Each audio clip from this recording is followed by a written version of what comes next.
২০১২ সালে ১১ই ফেব্রুয়ারি রাজধানীর পশ্চিম রাজারবাগে ভাড়া করা বাসায় খুন হন সাংবাদিক দম্পতি।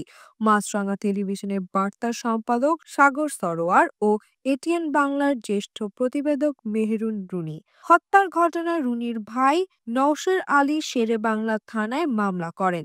১৩ বছর পার হলেও তদন্তের প্রতিবেদন আলোর মুখ দেখেনি।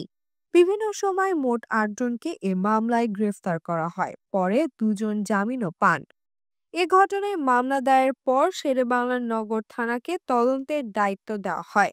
৩ দিন পর মামলাটি গোয়েন্দা পুলিশের কাছে হস্তান্তর করা হয়। পরে ২০১২ সালে ১৮ এপ্রিল মামলাটি র্যাবের কাছে হস্তান্তর করা হয়।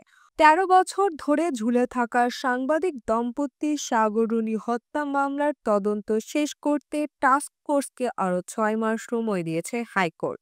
মঙ্গলবার রাষ্ট্রপক্ষের অতিরিক্ত অ্যাটর্নি জেনারেল অ্যাডভোকেট আশরাদুর রউফ তদন্ত শেষ করতে ৯ মাস সময় চান। আদালত বলে, তদন্তের অগ্রগতি হয়েছে, আরও সময় দরকার। ৫ আগস্টে ডিবির অফিসে আগুন দেওয়া হয়, তখন অনেক রেকর্ড পুড়ে গেছে।